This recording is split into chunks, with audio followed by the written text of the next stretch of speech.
Hello. हाँ। जी जनाब, आप देवबंदी मसलक से ताल्लुक़ रखते हैं?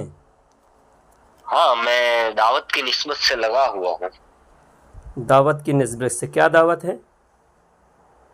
देवबंदी देवबंदी फिरके का हूँ। देवबंदी फ़िरके की जो दावत है, क्या दावत है? ज़रा दावत पेश कीजिए ज़रा मुझे भी, ताकि मैं आपकी नमाज की दावत की दावत। हक्कानियत को देखकर। सिर्फ नमाज की हाँ, दावत? नमाज। हाँ। तो और रोजे जो की दावत। 73 फ़िरके वाले ही नमाज की दावत देते हैं, तो आप में और उनकी हाँ, दावत में फ़र्क क्या है? बस कोई फर्क नहीं। तो फिर आपके फ़िरके में ही हम क्यों जाएंगे दूसरे फ़िरके से? इसमें क्यों जाएंगे आपके पास? कोई वजह होगी, आपकी कोई खुसूसियत होगी, देखो, तभी तो हम आपके पास जाएंगे। नहीं नहीं नहीं, कोई खुसूसियत नहीं। और सीखने के लिए हम हर महीने 3 दिन जमात में जाते हैं। नहीं नहीं, सीखने के लिए आप सिर्फ बोल रहे हैं नमाज की दावत, तो और नमाज। रोजे की दावत, जहाँ ज़कात के बारे में बोल बताते हैं और हज के बारे में। तो नमाज, रोज़ा, हज व ज़कात मोमिन पर है। सबसे पहले तो हाँ। ईमान। ईमान की जो ज़रूरियात हैं, ज़रूरियात दीन है, हाँ। ईमान का तकाज़ा क्या है, उसको ये पहले हाँ। ईमान बताना है। ईमान और कुफ्र में क्या हाँ। फ़र्क है, वो सबसे हाँ। ज़्यादा ज़रूरी है। आप ईमान हाँ। छोड़कर सिर्फ नमाज की दावत दे रहे हैं, तो ये तो हाँ, नामुकम्मल दावत है। बिल्कुल बिल्कुल बिल्कुल। तो मुकम्मल दावत आप मेरे सामने पेश करें, क्योंकि मैं आपसे हाँ। इत्तेफाक नहीं रखता, मैं दूसरे फ़िरके हाँ। से हूँ। तो आप मेरे सामने अपनी दावत पेश करें। अच्छा, आप कहाँ से हैं? मैं इस वक्त मलेशिया में हूँ। मलेशिया से बोल रहे हैं आप? जी, असल में मैं इंडिया में ही रहता हूँ, मलेशिया में आया हूँ। हाँ, कबर इधर। कवर ले लीजिए। हाँ, अच्छा अच्छा, इंडिया में कहाँ से है आप? मैं आंध्र प्रदेश में एक मदरसा चलाता हूँ। आंध्र प्रदेश में? आंध्र प्रदेश, अन्नामैया ज़िला और हाँ हाँ। मदनपल्ली शहर में मैं रहता हूँ। अच्छा, क्या कारोबार करते हैं आप? मैं मदरसा पढ़ाता हूँ। अच्छा अच्छा। बताइए, आपके दावत का मकसद क्या है, दावत का मंशूर क्या है, और आपके किस किस चीज़ की दावत देते हैं, और आपकी दावत में दीगर फ़िरके की दावत में क्या फ़र्क है। और हम भी दावत देते हैं, हमारी दावत भी आपके सामने पेश करेंगे। बस मैंने बोला ना कि हम कहीं भी जाते हैं तो नमाज के बारे में बताते हैं, पाकी के बारे में बताते हैं, रोज़े के बारे में बताते हैं। जी, आपका नाम क्या है भाई, जान सकता हूँ? मोहम्मद मोह- क्या नाम है?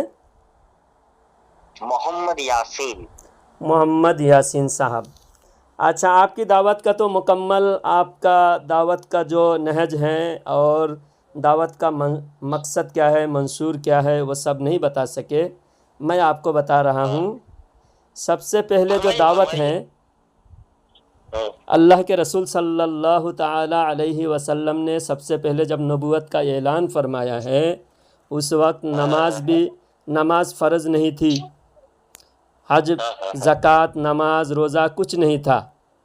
तो सबसे पहले हाँ। हुज़ूर अकरम सल्लल्लाहु अलैहि वसल्लम ने किस चीज़ की दावत दिए हैं? कलमा ला इलाहा इल्लल्लाहु मुहम्मदुर रसूलुल्लाह, इसकी दावत दिए हैं। हाँ। हाँ। तो दावत की शुरुआत हाँ। यहीं से हाँ। करना है कि सबसे पहले ठीक ठीक। ईमान की दावत देना है। जब ईमान की दावत, बराबर। ईमान की ज़रूरियात है, कुछ ईमान के तकाज़े हैं। जब सहाबा हाँ इकराम हाँ। ईमान में दाखिल हुए, तो सबसे पहले हाँ। सहाबा हाँ। ने क्या चीज़ सीखे? सहाबा इकराम सबसे पहले नबी करीम सल्लल्लाहु अलैहि वसल्लम की अज़मत व मोहब्बत सीखे हैं। जब मोहब्बत बराबर। इतने उनके दिल में डाले गए कि जब हिजरत का हाँ हाँ। हुक्म हुआ, सबसे पहले हिजरत फ़र्ज़ हुई, हिजरत का हाँ। हुक्म हुआ कि तुम हिजरत करो, अपने माँ बाप को छोड़ो, अपने वतन छोड़ो, अपने घर मकान छोड़ो, नबी के साथ चले जाओ। तो हाँ। अपने भाई को छोड़ दिया, अपने बीवी बच्चों को, घर को छोड़ दिया, अपने रिश्तेदार को छोड़ दिया, सब मक्का से नबी ने जिधर भेजा उधर चले गए। तो नबी की हाँ। मोहब्बत, ईमान के बाद सबसे पहला तकाज़ा नबी की मोहब्बत, और नबी की हाँ। मोहब्बत ही असल ईमान है। हाँ। हाँ। हाँ। और मोहब्बत का तकाज़ा ये होता है कि जिससे मोहब्बत होती है उसके ख़िलाफ़ कोई भी लफ्ज़ बर्दाश्त नहीं करता। इसलिए सहाबा इकराम को हर तकलीफ़ गवारा, हर तकलीफ़ बर्दाश्त होती थी, लेकिन नबी के ख़िलाफ़, नबी के शान के ख़िलाफ़ एक लफ्ज़ भी सहाबा इकराम बर्दाश्त नहीं कर सकते थे। ये है असल दाई का काम है, समझे मेरे भाई। अब बिल्कुल बिल्कुल बिल्कुल। इस ज़माने में 73 फ़िरके, हमारे नबी सल्लल्लाहु अलैहि वसल्लम ने फरमाया मेरी उम्मत 73 फ़िरके में बटेगी और 73 में से 72 जहन्नम में जाएगा और एक जन्नत में जाएगा। तो अब कोई बरेलवी है, कोई देवबंदी है, कोई अहले हदीस है, कोई जमात इस्लामी है, कोई राफ़ज़ी है, शिया है, कादियानी है, हर फ़िरके में नमाज है, लेकिन नमाज हर फ़िरके में है। और हर फ़िरके वाले दावत देते हैं तो बोलते हैं हम भी नमाज की दावत देते हैं। तो हर फ़िरके के पास नमाज तो है, लेकिन नबी की शान व अज़मत नहीं है, नबी की अज़मत, नबी की इज़्ज़त एहतराम नहीं है। आप बताइए, सहाबा इकराम ने हुदैबिया में जब 1500 सहाबा नबी करीम सल्लल्लाहु अलैहि वसल्लम के इर्द गिर्द बैठे हुए थे, उधर कुफ़ार मक्का ने जासूस को भेजा कि जाओ देख कर आओ मोहम्मद सल्लल्लाहु अलैहि वसल्लम, उनके कितने लौ लश्कर कितने हैं, उनके सहाबा क्या कर रहे हैं, वो क्या जंग की तैयारी कर रहे हैं या नहीं कर रहे हैं, देख कर आओ।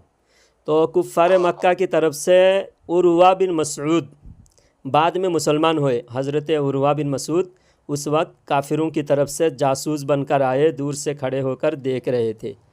तो देखकर जब मक्का वापस गए तो मक्का वालों ने पूछा तुमने क्या क्या देखा।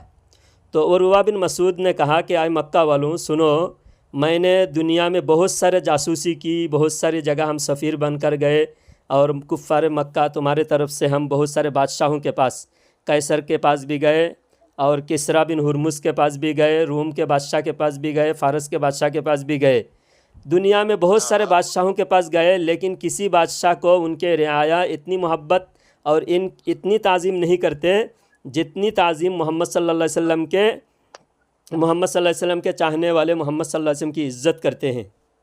और जब मैंने देखा कि वज़ू कर रहे हैं, वज़ू का पानी किसी न किसी सहाबा के हाथ पे गिर रहे हैं, कभी थूक रहे हैं, कोई नाक की पानी निकाल रहे हैं, फेंक रहे हैं हुज़ूर सल्लल्लाहु अलैहि वसल्लम, या थूक मुबारक फेंक रहे हैं, कभी ज़मीन पे नहीं गिर रहा है, किसी न किसी सहाबी के हाथ पे गिर रहा है और वो सहाबी हाथ से लेकर अपने चेहरे पे मल ले रहे हैं। ये मोहब्बत दुनिया में किसी बादशाह के रियाया को मैंने नहीं देखा, किसी उस्ताद की ताज़ीम शागिर्द को करते हुए मैंने नहीं देखा, जितनी मोहब्बत और जितनी ताज़ीम मोहम्मद सल्लल्लाहु अलैहि वसल्लम के सहाबा इकराम को मैंने देखा। आप बताइए, ये देखकर एक मुशरिक ताज़ीम को देखकर उसके शिरक मिट जाता है, शिरक टूट जाता है। वो इसी ताज़ीम को देखकर हज़रत उरवा बिन मसूद मुसलमान हो जाते हैं।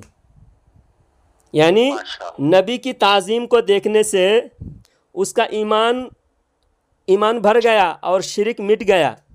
और एक जमात है जिनके बड़े मौलवी ने किताब में लिखा है कि नबी को अपने बड़े भाई की तरह ताज़ीम करो, और अगर बड़े भाई से ज़्यादा ताज़ीम अगर हद से ज़्यादा करोगे तो वो शिरक में दाखिल हो जाएगा, शिरक हो जाएगा। तो आप बताइए, सहाबा इकराम जो थूक अपने जिस्म पे मल ले रहे थे तो वो किस हद में थे? बड़े भाई की कोई थूक अपने चेहरे पे मल लेते हैं कोई? हाँ, बड़े भाई के थूक कभी भी कोई बड़े भाई की ताज़ीम अगर सहाबा इकराम बड़े भाई की तरह ताज़ीम करते, ये बड़े भाई की तरह नहीं, दुनिया में किसी तरह भी ये ताज़ीम कहीं भी नहीं थी जो ताज़ीम सहाबा इकराम ने किया। आज जिस जमात में आप गश्त कर रहे हैं, जिस जमात की आप तबलीग कर रहे हैं, उस जमात के बड़े मौलाना का कहना है कि नबी को बड़े भाई की तरह ताज़ीम करो, और अगर ताज़ीम ज़्यादा हो तो शिरक हो जाएगा। मैं किताब बाकायदा आपको भेजता हूँ, आपके व्हाट्सएप पे आप देख लीजिए। तो मेरे भाई, नबी की ताज़ीम करने से शिरक नहीं होता बल्कि शिरक टूटता है। बुखारी शरीफ में है, बुखारी शरीफ में है। हाँ, हज़रत उरवा बिन मसूद रज़ी अल्लाह तआला अन्हु का शिरक कैसे टूटा? सहाबा इकराम ने नबी की ताज़ीम करते हुए देखकर शिरक उनका टूट गया। तो शिरक होता नहीं बल्कि शिरक टूटता है नबी की ताज़ीम करने से। तो जिस जमात में नबी की ताज़ीम नहीं है उस जमात की कोई भी इबादत कबूल नहीं, उस जमात की कोई भी दावत कबूल नहीं। सबसे पहली दावत है नबी की ताज़ीम, नबी की शान व अज़मत की दावत है। हर जमात में नमाज है लेकिन हर जमात में नबी की ताज़ीम नहीं है। तो जिन लोगों ने नबी की ताज़ीम के ख़िलाफ़ किताबें लिखे, एक दो नहीं, उनके 300 किताबें नबी की शान में गुस्ताखी की गई है। और अगर कोई एक गुस्ताखी करे तो काफिर होता है। नबी के बारे में अगर कोई एक गुस्ताखी करे तो वह काफिर होता है मेरे भाई, मोमिन नहीं होता। मोमिन अगर ये 500 उलमा ने मिलकर औरंगज़ेब आलमगीर के ज़माने में किताब लिखे हैं फतवा आलमगीरी नाम से, हाँ फतवा आलमगीरी नाम से 500 उलमा ने मिलकर किताब लिखे फतवा आलमगीरी, हज़रत औरंगज़ेब आलमगीर रहमतुल्लाहि अलैह। उसमें लिखा हुआ है लौकाल नालुन नबी नुइलुन फ़क़द कफ़रा, जिसने नबी की जूती की भी तौहीन की वो भी काफिर हो गया। जूती की भी तौहीन करे तो वह काफिर हो गया। अब जब काफिर हो गया बंदा, ना उसकी नमाज रहता है, ना उसकी रोज़ा रहता है, ना उसकी दाढ़ी टोपी, उसकी नमाज, उसकी हुलिया कोई भी काबिल कबूल नहीं होती, क्योंकि वो काफिर हो गया। तो गुस्ताखी जितनी जमातें हैं सब जमातों की किताबों में गुस्ताखियाँ भरी हुई हैं। जिस गुस्ताखी की वजह से उनकी दावत को सिर्फ नमाज देखकर उनकी तरफ नहीं जाना है। मैं एक हदीस आपके सामने पेश करता हूँ। एक मरतबा हज़रत उमर रदी अल्लाह तआला अन्हु एक मोहल्ले में गए, हज़रत उमर की खिलाफत के ज़माने में। देखे कि एक इमाम साहब नमाज़ पढ़ा रहे हैं और नमाज में वो आबासा व तवल्ला सूरा पढ़ रहे हैं, आबासा व तवल्ला सूरा पढ़ रहे हैं। हज़रत उमर ने सुना, बहुत अच्छा लगा, बहुत अच्छी किरात पढ़े। फिर दूसरे दिन जब उसी मोहल्ले में गए हज़रत उमर रदी अल्लाह तआला अन्हु, तो देखा उसी किरात को आज भी वही सूरा पढ़ रहे हैं, रोज़ाना एक ही सूरा पढ़ रहे हैं वो इमाम। तो हज़रत उमर रदी अल्लाह तआला अन्हु आकर पूछा कि तुम हर नमाज में एक ही सूरा पढ़ते हो, ये सूरा क्यों पढ़ते हो? तो इमाम साहब ने कहा कि मुझे ये सूरा बहुत अच्छा लगता है। हज़रत उमर ने कहा कि क्यों अच्छा लगता है? तो उस इमाम ने कहा कि ये सूरा मुझे इसलिए अच्छा लगता है कि अल्लाह ने नबी को डांटा इस सूरा में, समझे? अल्लाह ने नबी को डांटा। ये बात सुना तो हज़रत उमर तलवार निकाले इमाम को 2 टुकड़ा कर दिया। कहा कि अल्लाह ने नबी को डांटा? अल्लाह के सबसे लाडले हैं, सबसे प्यारे हैं, अल्लाह ने तो कहीं नबी को नहीं डांटा, तू कैसे कह रहा है अल्लाह ने नबी को डांटा? अब इमाम किरात बहुत अच्छा पढ़ रहा था, सूरा बहुत अच्छा पढ़ रहा था, लेकिन उसका दिल में क्या बात थी कि अल्लाह ने नबी को डांटा। इस वजह से हज़रत उमर ने वाजिबुल कत्ल करार दिया, ये गुस्ताख हैं। अल्लाह अगर नबी को डांटा भी तुमको अच्छा क्यों लग रहा है? इसका मतलब तुमको नबी से मोहब्बत नहीं है। अल्लाह ने डांटा ही नहीं, तुम अपनी तरफ से बना रहे हो। अल्लाह नबी की मोहब्बत को फ़र्ज़ करार देता है। हर मोहब्बत से बढ़कर नबी की मोहब्बत, अगर अपनी जान से भी ज़्यादा मोहब्बत ना हो वो कामिल मोमिन नहीं हो सकते। तो जो मोहब्बत करेगा तो उन जिनसे मोहब्बत करेगा उनको डांटने से अच्छा लगेगा क्या? तुमको अच्छा क्यों लग रहा है कि अल्लाह ने नबी को डांटा? तो हज़रत उमर ने, देखिए कुरान अच्छा पढ़ रहा है फिर भी वो वाजिबुल कत्ल है, क्यों? हज़रत उमर ने कत्ल कर दिया कि तू नबी को अल्लाह ने डांटा, ऐसा तू कहता है कैसा? हाँ, तेरा ये कुफरिया गलत नज़रिया तूने कुरान पढ़कर क्यों बनाया? हज़रत उमर खुद नबी के सामने कुरान सीखे, हज़रत उमर खुद नबी के शागिर्द हैं, सहाबा में बड़े आलिम हैं, उनको कहीं नहीं दिखा कि अल्लाह ने डांटा। तो मुनाफिकों की जो आदत होती है हमेशा नबी की कमी ढूंढते हैं, नबी के अंदर कमी ढूंढते हैं मुनाफिक। तो आज जितनी जमात है सब जमात में आप पहचान कीजिए कि जिस जमात में नबी की कमी ढूंढी जाती है वो जमात मुनाफिक की जमात है। जिस जमात में नबी की शान ज़्यादा बयान की जाती है वो जमात नबी के आशिकों की जमात है, वो जमात नबी के मोहब्बत करने वालों की जमात है। अब हम नबी की मोहब्बत पे हम सलाम पढ़ते हैं, और जहाँ भी तबलीग जमात पैदा हो जाए वहाँ तबलीग वाले सलाम पढ़ने से झगड़ा करते हैं। ये क्या मोहब्बत की अलामत है? बताइए। हम अगर सलाम पढ़ते हैं, आप किस शहर में रहते हैं इंडिया में? इंडिया में मैं पालनपुर और सिद्धपुर के बीच छापी हाईवे पे रहता हूँ। अच्छा, तो पालनपुर में गुजरात आप गुजरात। आप किसी भी शहर में जाएंगे अहमदाबाद की तरफ, पालनपुर में तो सब वहाबी हो गए, तबलीग वाले हो गए हैं। बाकी आगे आगे अगर दूसरे शहर में आप जाएंगे, गुजरात में, चाहे अहमदाबाद हो, जामनगर हो, राजकोट हो, सूरत हो, ये तमाम शहरों में आप देखेंगे वहाँ मस्जिदों में सलाम पढ़ते हैं। सलाम पढ़ते हैं, सारे बरेली भी होते हैं वहाँ सलाम पढ़ते हैं। और जहाँ भी 10-12 वहाबी पैदा हो गए, तबलीग जमात वाले पैदा हो गए, वहाँ सलाम पढ़ने पर झगड़ा शुरू हो जाता है। जब तक तबलीग वाले पैदा नहीं होते तब तक सलाम पढ़ने से झगड़ा नहीं होता।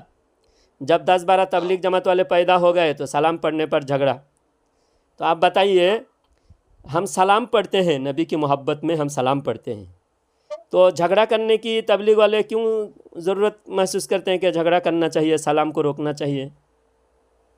वजह क्या है? नहीं नहीं रोकना चाहिए।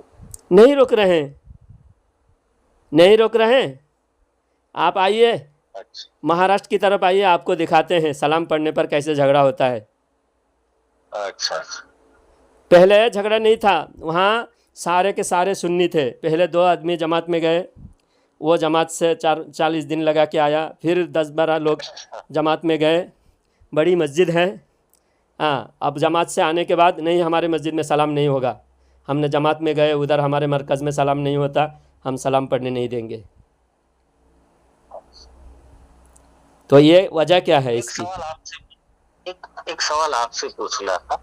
हाँ, पूछ सकते हैं, ज़रूर पूछिए। तबलीग में जाते हैं, वहाबी हो गए, जमात में जाके आए, चिल्ला जाके आए, तो ये दावत का काम, तबलीग का काम हद से ज्यादा बढ़ क्यों रहा है? हद से ज़्यादा बढ़ रहा है। अच्छा, जो क़यामत आएगी, अच्छा ये बताइए, क़यामत करीब आ रहा है कि नहीं आ रहा है? मेरी एक बात सुन लीजिए। मैं टीचर हूँ, स्कूल में बच्चे पढ़ाता हूँ 22 साल से। जी। आप बच्चों को दीनी तालीम देते हैं? हाँ, मैं भी बच्चों को तालीम देता हूँ। नहीं, आप दीनी तालीम देते हैं। जी। मैं दुनियाई तालीम देता हूँ। जी। तो आप बोल रहे हैं कि वहाबी लोग ये करते हैं, वो करते हैं, लेकिन मैं ऐसा आपसे सवाल करूं कि ये दावत का काम जहां नहीं हो रहा था वहां भी शुरू हो गया, जहां दावत वालों की मस्जिद नहीं थी वहां मस्जिद हो गई, जिस गांव में एक भी घर नहीं था वहां भी लोगों का, और 90%, मैं जहां नौकरी करता हूँ ना, तो आज से कितने साल पहले 4 मर्डर हुए थे इसी मसले पर। हाँ। दावत में जाना, सलाम पढ़ना, सलाम न पढ़ना, मैं तो बस यही पूछ रहा हूँ आपसे। तो आज ऐसा मंजर है, 22 साल में मैंने देखा कि हर साल देखते हैं तो 5-7 घर वहां भी बन रहे हैं, दावत में आ रहे हैं। तो इसकी वजह आपने क्या निकाली, अब फरमाइए आप। अच्छा जी, आपने बहुत बेहतरीन सवाल किया है। तो मेरे भाई सुनिए, क़यामत करीब आ रहा है। हाँ, जितने दिन गुज़रते जा रहा है क़यामत की सारी अलामतें ज़ाहिर हो रही हैं। उरियानियत बढ़ रहा है, बेहयाई बढ़ रही है, और दुनिया में फितना रोज़ बरोज़ बढ़ते जा रहा है। यानी अच्छा ही नहीं बढ़ रहा है, रोज़ बरोज़ जो बढ़ रहा है वो फितना बढ़ रहा है। जितने फितने हैं सब बढ़ रहे हैं, तो ये भी एक फ़ितना है, बढ़ रहा है। और जो पहले मोमिन थे, ईमान वाले थे, फितने का ज़माना नहीं था, अच्छे ज़माने में ये नहीं बढ़ रहा था, बुरे ज़माने में ये बढ़ रहा है। और क़यामत बुरे लोगों पर आएगी, अच्छे लोगों पर नहीं आएगी।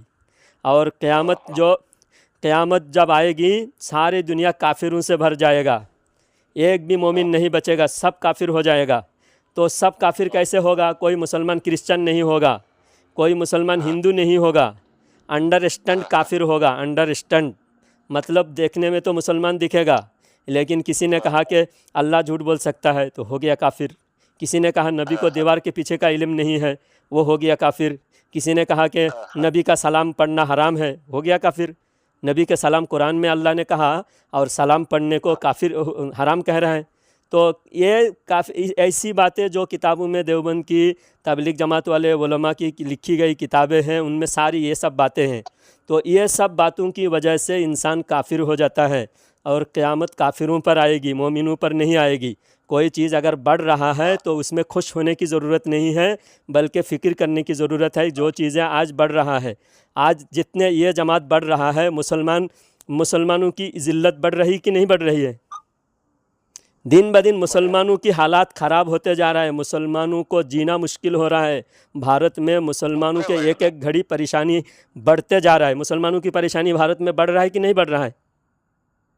बढ़ रही। तो जब मुसलमान, अगर ये जमात अच्छी जमात है तो इस जमात बढ़ने के साथ साथ मुसलमानों की हालात अच्छे होनी चाहिए थी, क्योंकि ये मुसलमानों के हालात अच्छे करने की जमात नहीं है, ये जमात मुसलमानों को बर्बाद करने की जमात है।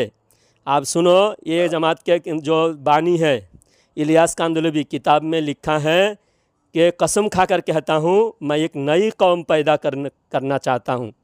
मैं आपको स्क्रीनशॉट भेजता हूँ, किताब का फ़ोटो भेजता हूँ, किताब खोलकर आप देख लीजिए। मौलाना इलियास और उनकी दीनी दावत कहते हैं कि कसम खाकर, अल्लाह की कसम खाकर कहता हूँ कि मैं एक नई कौम पैदा करना चाहता हूँ, नई कौम पैदा करनी है। अब बताओ, कोई मुसलमान, हमें 1400 साल पुरानी जमात चाहिए या नई कौम पैदा होनी है हमको? हाँ, नई कौम पैदा करने से हमें कामयाबी मिलेगी या सहाबा इकराम के नहज पर सहाबा इकराम की जमात से जुड़ने में कामयाबी मिलेगी हमको? और एक ये जो फ़ज़ाइल अमल है, फ़ज़ाइल अमल के लिखने वाले मौलवी ज़कारिया, उन्होंने किताब लिखा है सोहबत बा औलिया, किताब का नाम है। उसके अंदर लिखा हुआ है कि हज़रत कासिम नानूतुबी, हज़रत रशीद अहमद गंगोही और हज़रत अशरफ अली थानवी, इन लोगों ने जो दीन कायम किया है उसी दीन को मजबूती से थाम लो। क्या कह रहे हैं? हमारा दीन किसने कायम किया? हमारा दीन किसने कायम किया? बोलिए। अल्लाह ने कायम किया। अल्लाह ने, अल्लाह के रसूल ने, हज़रत मोहम्मद सल्लल्लाहु अलैहि वसल्लम ने कायम किया है। अब तबलीग जमात की किताब में लिखा हुआ है, सारी किताबें जो मैं आपको बोल रहा हूँ, आप फ़ोन कट करने के बाद आपको सब मैं स्क्रीनशॉट किताबों का ओरिजिनल फ़ोटो आपको भेज देता हूँ। आप देख लीजिए, तहकीक कर लीजिए, इस जमात की सारे डेटा आपको मिल जाएगा। आप बताइए, जो कह रहे हैं कि हमको नई कौम पैदा करनी है और रशीद अहमद गंगोही ने जो दीन कायम किया है उस दीन को मजबूती से थाम लो। हम जो दीन पर चल रहे हैं वो मुहम्मदुर रसूलुल्लाह सल्लल्लाहु अलैहि वसल्लम की दीन है, और तबलीग वाले जो दीन पर चल रहे हैं वो दीन रशीद अहमद गंगोही के दीन है। इसलिए हम इस दीन पर नहीं चल सकते, हमारा दीन दीन मोहम्मदी है। आप दूसरी बात, ये दुनिया में एक फ़िरका नया बहुत ज़्यादा फैल रहा है, वो फ़िरका है कादियानी। कौन सा फ़िरका है? कादियानी। नाम सुने हैं कादियानी का? मिर्ज़ा कादियानी को नबी मानते हैं वो लोग। मोहम्मद सल्लल्लाहु अलैहि वसल्लम का कलमा नहीं पढ़ते, वो कादियानी का कलमा पढ़ता है। मिर्ज़ा मलऊन कादियानी, जो अंग्रेज़ों ने उसको नबी बनाया, नबी डिक्लेयर किया अंग्रेज़ों ने, और वो इंग्लिश में उसको वही उतरता था। वो कहता है कि मुझे पंजाबी में और इंग्लिश में वही नाजिल होती है।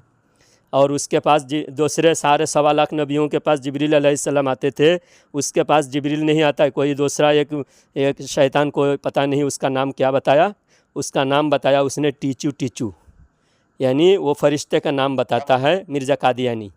वो कादियानी का कलमा पढ़ने वाले 4 करोड़ पैदा हो गया दुनिया में आज।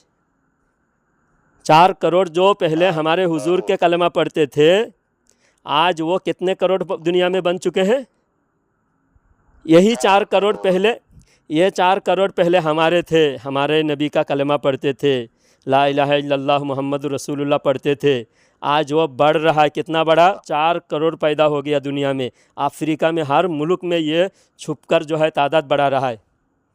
तो सिर्फ तबलीग जमात वाले ही नहीं बढ़ रहा है, कादियानी बढ़ रहा है। और पूरे इंडिया में अभी पहले छुप कर हमारे बरेलवियों के अंदर छुपे हुए थे, मज़ार पे मुजावर बनकर बैठे हुए थे बहुत सारे, जिनको आज अली का पहला नंबर कह के आज जो है खुलकर सामने आ गया।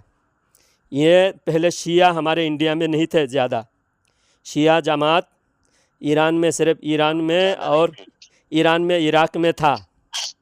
समझे यूसुफ भाई? यूसुफ नाम है आपका ना? यासीन भाई, यासीन भाई सुनिए, पहले शिया जमात सिर्फ इराक में और ईरान में था, हमारे इंडिया में नहीं था। थोड़े पाकिस्तान में था, इंडिया में बिल्कुल नहीं था। और हमारे जमात में छुपकर मज़ार पे पहले ये लोग हर मज़ार पे कब्ज़ा कर लिए, बहुत ज़्यादातर मज़ार पे। अभी देखिए अजमेर शरीफ के जो मुजावर हैं वो आला हज़रत को नहीं मानते, आला हज़रत का लिखा हुआ सलाम नहीं पढ़ते, और हज़रत अबू बकर, हज़रत उमर, हज़रत उस्मान को नहीं मानते, सिर्फ अली अली करते हैं, अली का पहला नंबर बोलते हैं। तो आप बताओ यासीन भाई, अली का पहला नंबर है या अबू बकर का पहला नंबर है? किसका पहला नंबर है बताइए? अबू बकर का। हज़रत अबू बकर सिद्दीक़ रज़ी अल्लाह तआला अन्हु का पहला नंबर। लेकिन या अजमेर के मुजावर हो, या फिर कलियर शरीफ के मुजावर हो, या फिर देवा शरीफ का मुजावर हो, जो बड़े बड़े मज़ार के, हाँ बहुत सारे मुजावर जो सही है वो भी है उस मज़ार में। अजमेर में भी है, कलियर शरीफ में भी है, देवा शरीफ में भी है, और बहुत सारे मज़ार में ये मुजावर बनकर ख़ुद को सुन्नी कहकर ये अंदर अंदर से पूरे जगह कब्ज़ा कर लिए। आप वहाँ पर खुलकर कह रहे हैं कि हम अली का पहला नंबर ही मानते हैं, अबू बकर को नहीं मानते, डायरेक्ट खुलकर कह रहे हैं, और सहाबा इकराम की बुराई कर रहे हैं, हज़रत अमीर मुआविया रज़ी अल्लाह तआला अन्हु को गाली गलौज कर रहे हैं। अब खुलकर सामने आ, उनकी तादाद भी करोड़ों हो चुके हैं। अब फितना, हर फितना बढ़ रहा है, तो आप ये नहीं कह सकते कि बढ़ रहा है वही सही है। अरे जो पहले था पुरानी जमात सही है, नई जमात सही नहीं है। इसी तरह अहले हदीस, आप बड़े शहरों में जाएंगे देखेंगे, पहले 10 साल पहले किसी शहर में भी अहले हदीस का मस्जिद ढूंढने से नहीं मिलता था। आज हर शहर में अहले हदीसों की मस्जिद आपको हर जगह नज़र आएगी। आएगी कि नहीं? तो ये क्यों बढ़ रहा है? तो आप जो कह रहे हैं ये लोग बढ़ रहा है, तबलीग जमात बढ़ रहा है, और शिया बढ़ रहा है, कादियानी बढ़ रहा है, अहले हदीस बढ़ रहा है, ये बढ़ने से थोड़ी हक पर हो जाता है। क़यामत आएगा, हर बातिल बढ़ेगा, मोमिन कमज़ोर होगा, कमज़ोर होते होते तो ये हालत आएगी मोमिन की, सिर्फ 7 मुसलमान बचेंगे, 7 लास्ट में। ये हदीस सिर्फ 7, ओनली 7, 7 मुसलमान पूरी दुनिया में बचेगी। फिर अचानक बुखार आएगी 7 को, जब 7 को बुखार आएंगे सब के सब इंतकाल हो जाएंगे। उसके बाद एक भी मोमिन नहीं बचेगा। फिर सूरज मगरिब से तुलू होगा, फिर सूर फूंका जाएगा, क़यामत आएगी। क़यामत आने से पहले एक भी मुसलमान नहीं बचेंगे, सब काफिर बढ़ेगा, काफिर पैदा हो जाएगा, सारी दुनिया काफिरों से भर जाएगी। इसलिए हमें डरने की बात है। ये इनकी किताबों में जो बातें हैं तो वो बातों से साबित हो गया कि वो गुमराह है, चाहे वो बढ़े या घटे, बढ़ने से भी कोई हक पर साबित नहीं होता। समझे? अब इन लोगों ने किताबों में क्या क्या लिखा है बताइए। तबलीग जमात के बड़े मौलाना, उनका नाम है अशरफ अली थानवी, उन्होंने जो आपको उर्दू आती है? नहीं, मैं गुजराती जानता हूँ। उर्दू नहीं जानते आप? नहीं। अच्छा, मैं पढ़कर वो किताब का एक एक फ़ोटो भेजूंगा, और फ़ोटो को मैं ऑडियो के ज़रिए से उस फ़ोटो को मैं आपको भेजूंगा रिकॉर्डिंग करके। आप किसी भी मौलवी को दिखाइए कि ये किताब में ऐसा लिखा हुआ है, इसका क्या मतलब है। अगर वो आप मलेशिया बस यही गए हैं कि कोई काम से? मैं अब मलेशिया में ही ठहरने वाला हूँ। हाँ, यहाँ पर वहाँ मदरसा चलाया गया, ऐसा है? हाँ, यहाँ पर रूम किराया पे लेके मदरसा, मस्जिद, 5 वक़्त नमाज, जैसे मार्केट एरिया में, जहाँ यहाँ बहुत सारे मज़दूर लोग इंडिया के, पाकिस्तान के, बांग्लादेश के, नेपाल के लोग रहते हैं, और वो उर्दू, हिंदी, बांग्ला बात करते हैं। तो मुझे बांग्ला भाषा भी आती है और उर्दू भी आती है। तो मैं दोनों लोगों को, यानी हज़ारों लोग मिलेंगे, और वो लोग जो उनकी मस्जिदें, जो यहाँ के मलेशियन लोगों की मस्जिद हैं, वहाँ पर मलेशियन लैंग्वेज में बयान होता है और इनको सीखने का मौका नहीं मिलता। तो हम इंडियन लोगों के लिए एक नमाज की जगह कायम कर रहे हैं, जहाँ मार्केट में भीड़ भाड़ इलाका है वहाँ पर एक कमरा लेकर, वहाँ बड़ा इबादत गाह, हाँ। एक हॉल लेकर वहाँ नमाज़ चालू करेंगे, 5 वक़्त नमाज होगी और वहाँ पर दीनी तालीम दूंगा। नमाज अच्छा, नमाज पढ़ाकर दीनी तालीम दिन भर उनको जो भी सीखना चाहे टाइम फिक्स करके उनको कुरान सिखाऊंगा। और यहाँ ज़रूरत है, जाकिर नायक यहाँ पर आके तकरीबन 50 जगह 50-55 जगह पर जाकिर नायक ने अपना मदरसा चालू किया। अच्छा। दूसरी बात बोल रहा हूँ कि आंध्र प्रदेश में आपको कितनी की तनख्वाह मिलती थी? जी, आंध्र प्रदेश में आप चलाते थे ना मदरसा? मैं असल में क्या है, मेरे सपोर्टर है जो भी मुझे माली इमदाद करते हैं यूट्यूब में सोशल मीडिया के ज़रिए से मेरी पहचान है, तो वो लोग मुझे हर महीना जो भी डोनेशन करते हैं उस पैसे से मैं एक किराया पे वहाँ पर मदरसा चला रहा हूँ। और नहीं, मैं भाई की तरफ पूछ रहा हूँ। आपको आंध्र प्रदेश में मदरसा चलाते थे, वो कितनी सैलरी देते थे, ऐसा पूछता हूँ मैं आपसे। कोई मुझे सैलरी नहीं देता है, मैं खुद चलाता हूँ अपनी ज़िम्मेदारी से, और मोहल्ले के बच्चों को पढ़ा रहा हूँ और वहाँ दारुल उलूम कायम करने के लिए ज़मीन भी लिया हूँ। हाँ, वहाँ एक मौलाना को मलेशिया में आंध्र प्रदेश में बिठा के आया हूँ, वो मौलाना अभी चला रहे हैं। हाँ वो उनका सैलरी जमा आपने कर दिया? हाँ, वो सैलरी एक मस्जिद भी मैं हासिल किया हूँ, मस्जिद की कमेटी वाले भी इमामत का तनख्वाह देते हैं और एक्स्ट्रा मैं 3-4 हज़ार रुपया मैं देता हूँ। और फिर उसके बाद किराया पे घर लेकर उस घर में बच्चे पढ़ते हैं, मोहल्ले के सारे बच्चे आकर सुबह शाम पढ़ते हैं। और मैं यहाँ मलेशिया में मैं खुद रहूँगा, खुद पढ़ाऊँगा। और हमारे जो मौलाना को जिसको मैं मदरसे में बिठा के आया हूँ वो वहाँ पर आंध्र प्रदेश में चलाएँगे। अच्छा। दूसरा पूछ रहा हूँ कि आप अकेले ही आए कि फैमिली के साथ मलेशिया आए? मैं अकेला ही आया हूँ। ठीक जी, तो और भी कोई मसलक के ताल्लुक़ से कोई सवाल हो, कोई भी बरेलवी आला हज़रत के बारे में कोई सवाल हो तो आप पूछ सकते हैं। नहीं, बिल्कुल कि आज का दौर ऐसा हो गया है कि आप इंडिया छोड़कर मलेशिया गए तो पैसों का ये बंदोबस्त ठीक से हो गया, बस यही पूछना था। आपने बोला कि माली इमदाद किसी ने की है तो आगे पूछने का किसी ने कोई फिक्स नहीं है। जैसा हमारे यूट्यूब चैनल है उसमें हमारे बयान और हमारा बहस व मुबाहसा सवाल जवाब लोग सुनते हैं, और सुनकर जिसको भी अच्छा लगता है वो हमसे कांटेक्ट करते हैं। हमारा कांटेक्ट नंबर भी अवेलेबल है, तो वो कांटेक्ट नंबर से लोग हमसे रब्ता करते हैं, करके कहते हैं हज़रत आपको कुछ मदद चाहिए तो बोलो। तो मैं कहता हूँ कि भाई जितना आप देना चाहते हो दे सकते हो। तो ऐसे ही हर महीना कभी 5,000, कभी 10,000, कभी 15,000 कोई सोशल मीडिया के ज़रिए से ही लोग मुझे देते हैं, और जो पैसा देते हैं उसी पैसे से मैं पैसा बचाकर उसमें से मैं ईद की दावत देते हैं। हाँ, उसी पैसे से मैं मदरसा भी चला रहा हूँ और पैसा बचाकर मैं ज़मीन भी ख़रीदा हूँ मदरसे के नाम से। दावत देते हैं बस यही। जी, दीन की दावत देते अल्लाह और अल्लाह के रसूल। हाँ, अल्लाह रसूल के, किसी से कोई लालच नहीं, जो देना चाहे दे सकता है, जो देता है वो पैसा दीन के राह में खर्च होगा। और मदरसा हाँ, अल्लाह के रास्ते में खर्च होता है, अल्लाह के रास्ते फ़ी सबीलिल्लाह।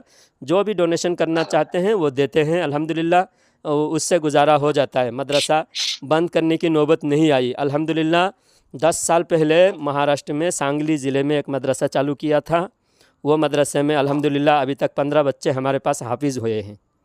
हाँ, फिर वहाँ एक हाफिज़ साहब को छोड़कर वहाँ एक हाफिज़ साहब को ज़िम्मेदारी देकर मैं दूसरा मदरसा आंध्र प्रदेश में चालू किया। फिर वहाँ अल्हम्दुलिल्लाह अभी किराया के घर में मदरसा चल रहा है, और ज़मीन लिया हुआ हूँ, ज़मीन पे मदरसा तामीर करना है, तो ज़मीन पे मदरसा। एक आखिरी काम था आपसे, मेरी तबीयत बहुत नरम गरम है, तेज बुखार है। एक लास्ट सवाल पूछ लेता हूँ, कल आपसे बात करेंगे इंशाल्लाह। मेरा नंबर कहाँ से मिला आपको? आप व्हाट्सएप पे वो देवबंद के उलमा का कुछ ग्रुप में वीडियो भेजे आपने, तो मैं आपकी इस्लाह के लिए मैंने ये आपको कॉल किया कि यूनुस साहब पालनपुरी हो या मौलवी साद हो, ये लोग सिर्फ अपनी दुकानें चला रहे। मौलवी साद का 2000 करोड़ का प्रॉपर्टी है, जो कोरोना में जब बदनाम हुए तो मौलवी साद की प्रॉपर्टी को दिखाया गया, 2000 करोड़ का खुद अपना ज़ाती प्रॉपर्टी, ये कहाँ से आ गया? और बताइए, ये रमज़ान में रोज़े की हालत में इफ्तार के टाइम पे मौलवी साद के दस्तरखान पर लड़ाई हुई और एक आदमी मरे, 15-20 आदमी घायल हुए, अस्पताल में एडमिट हुए। और उसके बाद तबलीग जमात 2 गुटों में बढ़ गई, एक मौलवी साद का ग्रुप हो गया, एक शुरा का ग्रुप हो गया। तो ये जो ग्रुप बंदी हुई है मौलवी साद का और मौलवी फ़ारूक साहब बेंगलोर वाले और दूसरे, मैं तबलीग जमात के बहुत सारे हिस्ट्री जानता हूँ। हाँ, ये 6-7 साल पहले दस्तरखान पर, इफ्तार के दस्तरखान पर निज़ामुद्दीन में लड़ाई हुई, मारपीट हुई, फिर वो ढाका का इज्तिमा में पथराव हुआ, एक दूसरे 2 गुटों में आपस में पत्थरबाजी हुई।